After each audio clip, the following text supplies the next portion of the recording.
Hello good morning, नमस्ते। मैं संजय और आप देख रहे हैं न्यूज बिहार। समय हो चला है बिहार की खबरों को जानने का, उनसे अपडेट होने का। चलिए जानते हैं आज की 25 मुख्य बड़ी खबरों को। उससे पहले अगर आप न्यूज बिहार चैनल को सब्सक्राइब नहीं किए हैं तो प्लीज चैनल को सब्सक्राइब करके बेल आइकन प्रेस कर लीजिए। चलिए शुरुआत करते हैं आज की पहली और महत्वपूर्ण बड़ी खबरों से।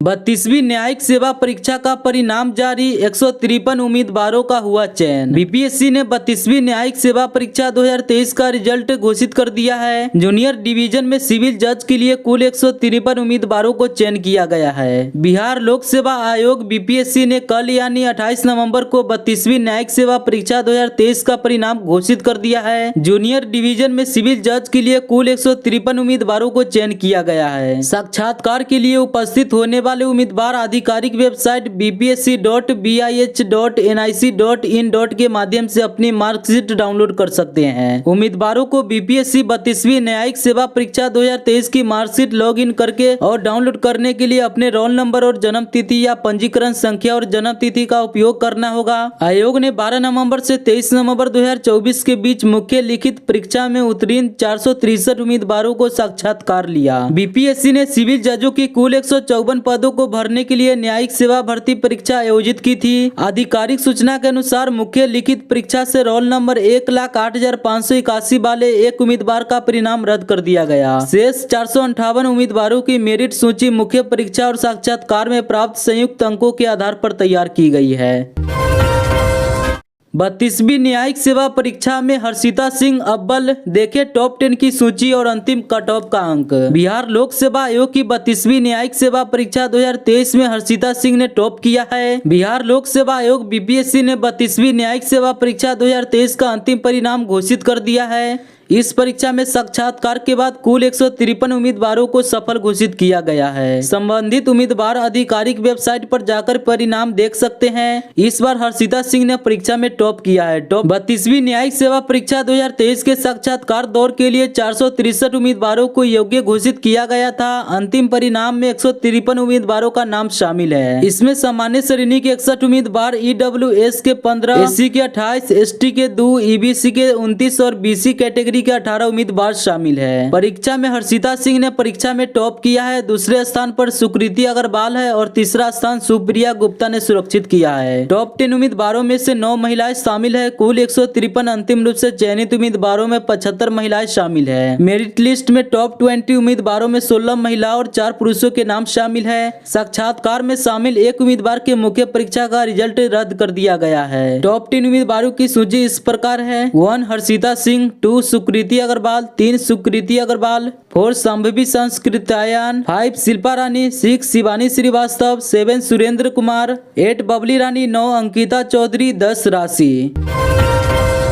19 बीघा की धान की फसल जली, गांव में बना था पुंज, 10 किसानों को हुआ नुकसान। बिहार के नालंदा जिले में शॉर्ट सर्किट से आग लग गई। इस दौरान 19 बीघा के धान की फसल जल गई। इस दौरान 10 किसानों को नुकसान हुआ है। नालंदा में बिंद प्रखंड के लोदीपुर गांव में शुक्रवार को हुई एक भीषण आगजनी ने 10 किसानों के रोंगटे खड़े कर देने वाली दास्तान लिख दी। शॉर्ट सर्किट के कारण लगी इस आग ने 19 बीघा के धान के पुंज को अपनी चपेट में ले लिया, जिससे लाखों रुपए का नुकसान हुआ है। प्राप्त जानकारी के अनुसार माले यादव, राजेश पासवान, टुटुन पासवान, राम प्रवेश महतो, राम कुमार पासवान, बांके यादव, राम बली यादव और अनीता देवी की खेतों में लगा धान का पुंज इस भीषण आग में जलकर राख हो गया। किसानों के मुताबिक गांव के उत्तर में लगे इन खेतों में अचानक शॉर्ट सर्किट हुआ और देखते ही देखते आग ने विकराल रूप धारण कर लिया। एक प्रभावित किसान ने बताया, जब तक हम लोग आग बुझाने की कोशिश कर पाते तब तक आग ने कई धान के पुंज को अपने चपेट में ले लिया था। ग्रामीणों ने बताया कि उन्होंने तत्काल अग्निशमन विभाग को सूचना दी, लेकिन जब तक दमकल की गाड़ी पहुंची तब तक काफी नुकसान हो चुका था। इस घटना से किसानों में हाहाकार मचा हुआ है। अपनी मेहनत की कमाई को जलता देख किसानों की आंखें नम हो गई है। उन्होंने बताया कि इस फसल से उन्हें साल भर का खर्चा चलाना था। अब इस मुसीबत में किसानों के सामने भविष्य की चिंता सता रही है। इस घटना के बाद अंचल के कर्मी मौके पर पहुंचे और स्थिति का जायजा लिया। उन्होंने किसानों को हर संभव मदद का आश्वासन दिया है। बिंद के अंचलाधिकारी ने बताया कि क्षति का आंकलन किया जा रहा है। पीड़ित किसानों को हर संभव मदद किया जाएगा। बिहार पुलिस के कर्मियों को इलाज के लिए मिला 14.75 लाख, शहीद के आश्रितों और शिक्षा समेत इतने फायदे हैं। बिहार पुलिस के सभी पदाधिकारियों तथा कर्मियों के लिए सरकार ने कैंसर, किडनी प्रत्यारोपण, लीवर प्रत्यारोपण की अनुदान राशि को 1 लाख से बढ़ाकर 2 लाख कर दिया है। इसके अलावा भी कई सुविधा देने की घोषणा की है। बिहार पुलिस मुख्यालय अपने सभी पदाधिकारियों तथा कर्मियों के कल्याण के लिए तत्पर है। माह अक्टूबर 2024 में पुलिस महानिदेशक बिहार की अध्यक्षता में बिहार पुलिस केंद्रीय प्रशासन समिति की बैठक की गई थी, जिसमें कई महत्वपूर्ण निर्णय लिए गए हैं। पुलिस सहायता एवं कल्याण कोष से विभिन्न रोगों की इलाज के लिए दिए जाने वाले अनुदानों की व्यवस्था में वर्ष 2024 से बड़ा परिवर्तन किया गया है। इसमें कैंसर, किडनी प्रत्यारोपण, लीवर प्रत्यारोपण की अनुदान राशि को 1 लाख से बढ़ाकर 2 लाख कर दिया गया। कंपाउंडर फ्रैक्चर इम्प्लांट सहित की चिकित्सा के लिए 50,000 एवं घुटना और हिप रिप्लेसमेंट की चिकित्सा के लिए 1 लाख रुपए अनुदान देने का नया प्रावधान किया गया है। कर्तव्य के दौरान शहीद हुए पुलिस पदाधिकारियों और कर्मियों के आश्रितों को वर्ष 2023 से तथा बिहार पुलिस के परिचारी संभाग के कर्मियों के आश्रितों को वर्ष 2024 से बिहार पुलिस परोपकारी कोष से कुल 25 लाख रुपए अनुदान देने का भी नया प्रावधान किया गया है। वर्ष 2023 से अब तक कर्तव्य के दौरान शहीद हुए कुल 12 पुलिस पदाधिकारियों एवं कर्मियों के आश्रितों को बिहार पुलिस परोपकारी कोष से प्रति आश्रित 25 लाख का अनुदान देते हुए अब तक कुल 3 करोड़ का अनुदान दिया जा चुका है। साथ ही बिहार पुलिस शिक्षा कोष से विभिन्न पाठ्यक्रम के लिए मिलने वाली अनुदान की राशि में MBBS और IIT पाठ्यक्रम के लिए अनुदान राशि को पूर्व में 48,000 से बढ़ाकर वर्ष 2024 से 60,000 किया गया। राबड़ी देवी ने मुख्यमंत्री नीतीश कुमार के लिए कहा, सही कर रहे हैं, वह करना ही चाहिए, क्यों कहा ऐसा।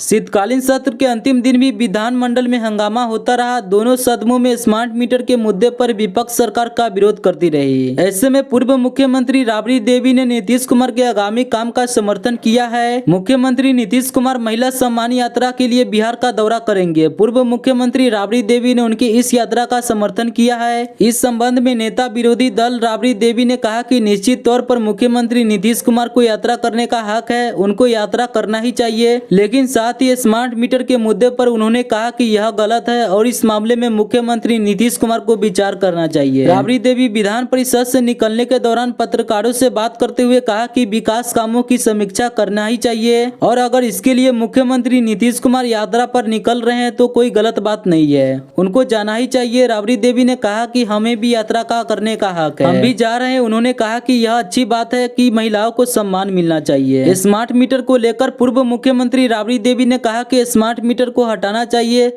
उन्होंने कहा कि स्मार्ट मीटर में बिल बहुत ज्यादा आ रहा है, आम लोग परेशान है, इसलिए स्मार्ट मीटर को हटाने की मांग कर रहे हैं। राबड़ी देवी ने कहा कि अगर सरकार स्मार्ट मीटर नहीं हटा सकती तो कम से कम इसकी जांच कराए कि आखिर बिल इतना अधिक क्यों आ रहा है।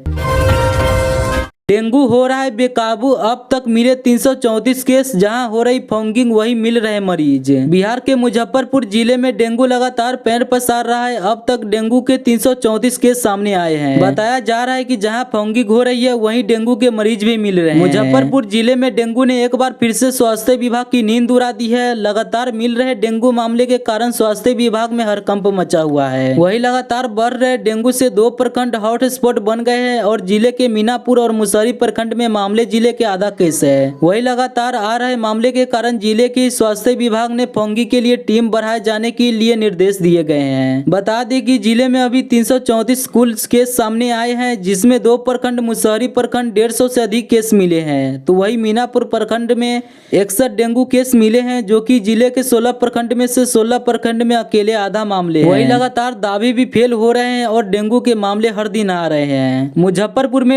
मुजफ्फरपुर में डेंगू केस सामने आने के बाद अब स्वास्थ्य विभाग ने विशेष तैयारी किया है। लगातार आ रहे मामले को देखते हुए जहां स्वास्थ्य विभाग की टीम सभी प्रभावित क्षेत्र में एक बार फिर से फॉगिंग करने के साथ आम आदमी को जन जागरूक करने का काम करेगी। लोग पानी को जमा नहीं होने दे और जहां पर जमा है वहां पर केरोसिन या अन्य तेल का उपयोग करते हुए डेंगू के मामले को बढ़ने से रोक सके। इसके साथ ही लोगों के बीच में जन जागरूकता करने का काम में तेजी लाई जाएगी। वही मीनापुर मुसहरी प्रखंड में मामले को रोकने के स्वास्थ्य में विभाग की कार्रवाई पेशगी साबित हो रही है। जहां फॉगिंग हो रही है वहीं मामले भी मिल रही है। Civil surgeon doctor Ajay Kumar ने बताया कि जिले में अभी नए केस सामने आए, जिसके बाद आंकड़ा बढ़कर 334 हुआ है। हम लोगों ने इसको लेकर फॉगिंग के लिए अलग अलग क्षेत्र में लगातार एंट्री लार्वा की दवाई का छिड़काव करने के लिए निर्देश दिए हैं। साथ ही MOIC को गांव में और प्रभावित क्षेत्रों में लगातार जन जागरूकता का अभियान और अन्य कामों को पूरा करने के लिए कहा है। डेंगू न बढ़े इसके लिए हम लोग इस दिशा में लगातार प्रयासरत है और जिन इलाके में सबसे ज्यादा केस मिले हैं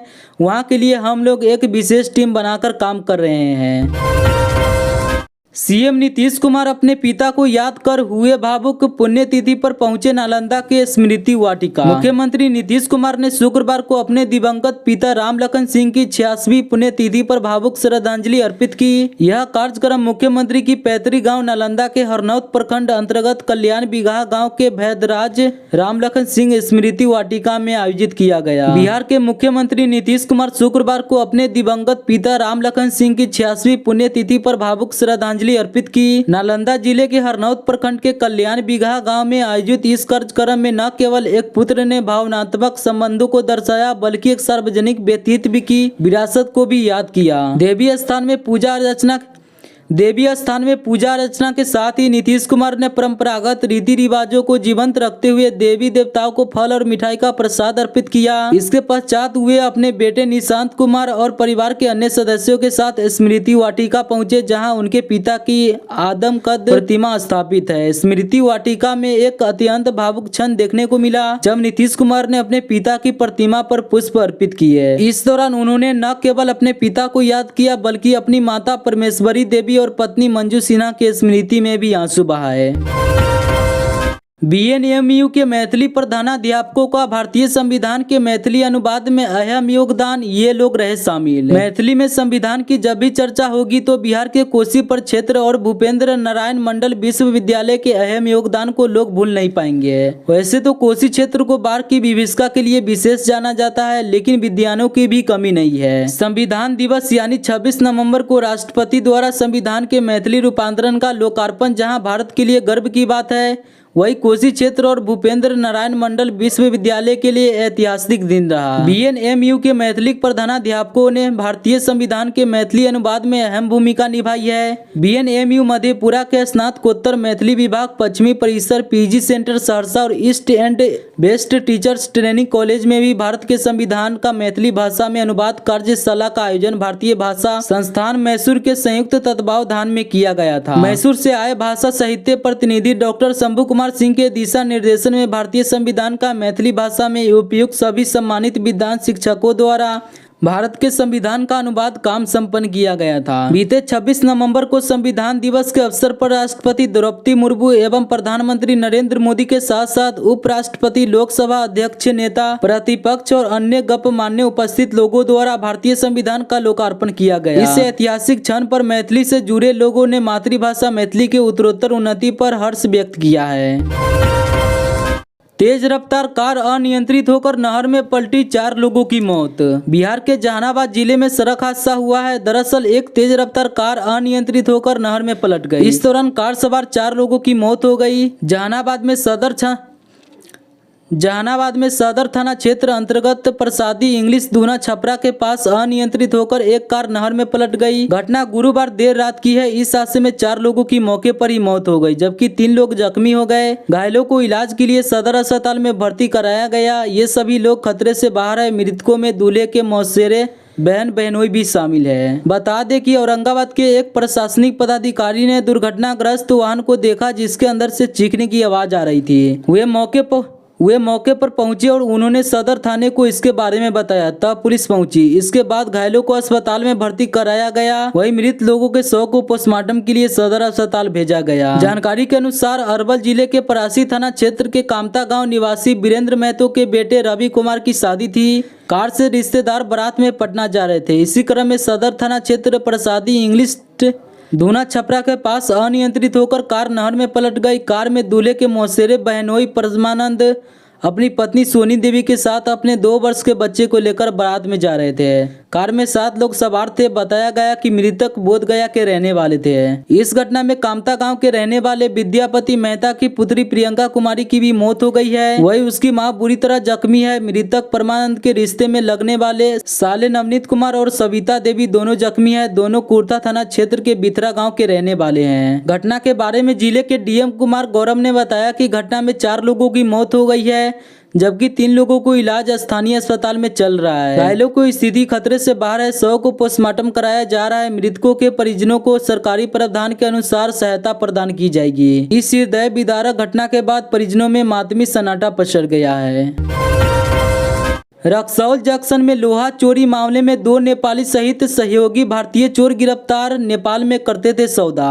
रक्सौल जंक्शन से लोहा चोरी मामले में मोतिहारी पुलिस ने 2 नेपाली सहित सहयोगी भारतीय चोर को गिरफ्तार किया है। बताया जा रहा है कि ये लोग लोहा चोरी कर नेपाल में बेचते थे। आरपीएफ इंस्पेक्टर ऋतुराज कश्यप ने बताया कि 2 नेपाली और 1 रक्सौल के चोर को पकड़ा गया है, जो रेलवे के लोहे की चोरी कर नेपाल की तरफ ले जाने वाले थे। तीनों चोरों को पकड़कर जेल भेज दिया गया है। रक्सौल रेल जंक्शन परिक्षेत्र में आरपीएफ के द्वारा गिरफ्तार किए गए 3 चोरों ने बताया कि वह रेलवे के लोहे की चोरी कर नेपाल ले जा रहे थे, जहां फेरी वाले से बेचते थे। आरपीएफ के उप निरीक्षक संतोष कुमार मिश्रा के साथ गश्ती बल ने Raxaul station Bhelwa side yard की तरफ से गश्ती के क्रम में 3 व्यक्तियों को संदिग्ध स्थिति में पकड़ा। वे अपने कंधे पर प्लास्टिक का बोरा रखकर आ रहे थे। पुलिस बल को देखते ही तीनों घबराकर भागने लगे। आरपीएफ ने इनको घेरकर पकड़ लिया। किसानों के लिए काम की खबर। खेत में पटवन के लिए निजी बोरिंग पर 70% तक अनुदान देगी सरकार। अगर आपके इलाके में नहर की सुविधा नहीं है तो सरकार अब निजी बोरिंग लगाने पर अनुदान देगी। एक किसान को अधिकतम 70 मीटर की गहराई तक के लिए अनुदान दिया जाएगा। इसके लिए उन्हें ऑनलाइन आवेदन देना होगा। किसानों के लिए काम की खबर है। बिहार सरकार अब पटवन के लिए निजी बोरिंग लगाने वालों को भी अनुदान देगी। यानी अगर आपके इलाके में नहर की सुविधा नहीं है तो सरकार अब निजी बोरिंग लगाने पर अनुदान देगी। जल जीवन हरियाली और हर खेत तक सिंचाई का पानी योजनाओं के तहत चल रहे कामों की भौतिक प्रगति पर चर्चा की गई। सचिव ने इस काम को निर्धारित समय तक पूरा करने का निर्देश दिया। बता दें कि बिहार सरकार निजी नलकूप बोरिंग योजना के तहत किसानों को 50 से 70% तक का अनुदान देगी। किसानों को यह अनुदान बोरिंग और मोटर पंप सेट के लिए दिया जाएगा। योजना के अंतर्गत एक किसान को अधिकतम 70 मीटर की गहराई तक के लिए अनुदान दिया जाएगा। इसके लिए किसान को ऑनलाइन आवेदन देना होगा। इसके लिए आवेदन की जानकारी, एलपीसी का विवरण, बैंक खाता समेत अन्य जानकारी देनी होगी। पाटलिपुत्र खेल परिसर में होगा ई स्पोर्ट्स चैंपियनशिप 2024। फाइनल के लिए चुने गए 210 खिलाड़ी। आगामी 29 और 30 नवंबर को खेल विभाग और बिहार राज्य खेल प्राधिकरण द्वारा आयोजित बिहार इंटर स्कूल एवं inter college e sports championship 2024 Pataliputra खेल परिसर के इंडोर स्टेडियम में हो रही है। इस बात की जानकारी बिहार राज्य खेल प्राधिकरण के महानिदेशक सह मुख्य कार्यकारी अधिकारी रविंद्रन शंकरन ने दी। बिहार में 29 और 30 नवंबर को खेल विभाग और बिहार राज्य खेल प्राधिकरण द्वारा आयोजित बिहार इंटर स्कूल एवं inter college e sports championship 2024 Pataliputra खेल परिसर के इंडोर स्टेडियम में हो रही है। इस बात की जानकारी देते हुए बिहार राज्य खेल प्राधिकरण के महानिदेशक सह मुख्य कार्यकारी अधिकारी रविंद्रन शंकरन ने बताया कि दुनिया भर में ई स्पोर्ट्स के प्रति युवाओं के बढ़ते आकर्षण को देखते हुए ई स्पोर्ट्स को बिहार की प्राथमिकता वाले खेलों की किया गया है। आज ई स्पोर्ट्स ओलंपिक खेलों में भी शामिल किया गया है तथा इसकी वर्ल्ड चैंपियनशिप प्रतियोगिता भी होती है। बिहार के युवाओं को भी इस खेल के लिए प्रोत्साहित करने के लिए उद्देश्य से इस वर्ष से इंटर स्कूल और inter college e sports championship कराने का निर्णय लिया गया था, जो 29 और 30 नवंबर को यहां हो रही है। आगे शंकरन ने बताया कि इस प्रतियोगिता में शामिल होने के लिए पूरे बिहार से 1200 से ज्यादा खिलाड़ियों ने रजिस्ट्रेशन कराया था। इनके बीच ऑनलाइन प्रतियोगिता के बाद स्टेट फाइनल के लिए 210 खिलाड़ी चयनित हुए हैं। विजेता टीम और खिलाड़ियों को मेडल के साथ साथ नगद पुरस्कार भी दिया जाएगा। विजेता टीम को 1 लाख, दूसरा स्थान प्राप्त करने वाली टीम को 75,000 और तृतीय स्थान पाने वाली टीम को 50,000 रुपए का नगद पुरस्कार दिया जाएगा। इसी तरह व्यक्तित्व विजेता को 40,000, दूसरे स्थान को 20,000 और तीसरा स्थान पाने वाले खिलाड़ी को 10,000 रुपए का नगद पुरस्कार दिया जाएगा।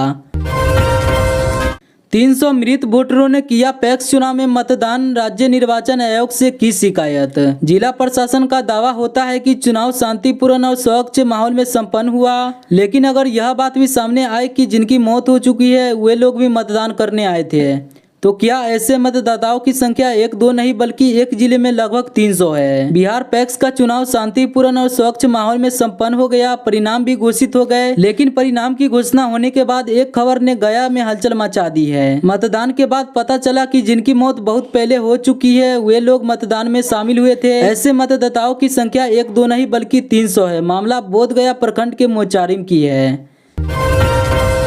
जमीन विवाद में घायल की इलाज के दौरान मौत, 2 लोगों को पुलिस ने गिरफ्तार कर भेजा जेल। जमीन विवाद में घायल की इलाज के दौरान मौत हो गई, वही पुलिस ने 2 लोगों को गिरफ्तार कर जेल भेज दिया है। वैशाली जिले में भगवानपुर थाना क्षेत्र के करहरी कोठी गांव के वार्ड संख्या 1 में भूमि विवाद में एक पक्ष के लोगों की पिटाई से घायल युवक की इलाज के दौरान हाजीपुर के एक नर्सिंग होम में मौत हो गई। मृतक करहरी कोठी गांव निवासी उपेंद्र राय के 27 वर्षीय पुत्र मृत्युंजय कुमार बताया गया है। युवक की मौत से परिजनों में कोहराम मच गया है। घटना की सूचना पर मौके पर पहुंची नगर थाना की पुलिस ने शव को पोस्टमार्टम के लिए सदर अस्पताल लेकर गई, जहां से पोस्टमार्टम के बाद शव परिजनों को सौंप दिया। हालांकि इस मामले में मारपीट के अगले दिन भगवानपुर थाना की पुलिस ने प्राथमिकी दर्ज कर आरोपित को गिरफ्तार कर जेल भेज चुकी है। जानकारी के अनुसार बीते सोमवार को भगवानपुर थाना क्षेत्र के करहरी कोठी गांव निवासी मृत्युंजय कुमार अपने घर के पास ही अपनी जमीनी पर पुआल का टाल लगा रहा था। इसी दौरान उसके ग्रामीण कैलाश राय, उमेश राय आदि ने गाली गलौज करते हुए मारपीट करने लगे। मारपीट के दौरान आरोपियों ने मृत्युंजय कुमार की बेरहमी से पिटाई कर दी, जिससे वह गंभीर रूप से घायल हो गया। इस दौरान बचाव करने गए परिवार के अन्य लोगों के साथ भी आरोपितों ने मारपीट किया। मौके पर जुटे लोगों ने आनन फानन में गंभीर रूप से घायल युवक को इलाज के लिए सदर अस्पताल पहुंचाया, जहां से डॉक्टर ने प्राथमिक उपचार के बाद पीएमसीएच में रेफर कर दिया था। बताया गया कि युवक की नाजुक स्थिति को देखते हुए परिजनों ने शहर के एक नर्सिंग होम में भर्ती कराया, जहां इलाज के दौरान घटना के 3 दिन बाद उसकी मौत हो गई।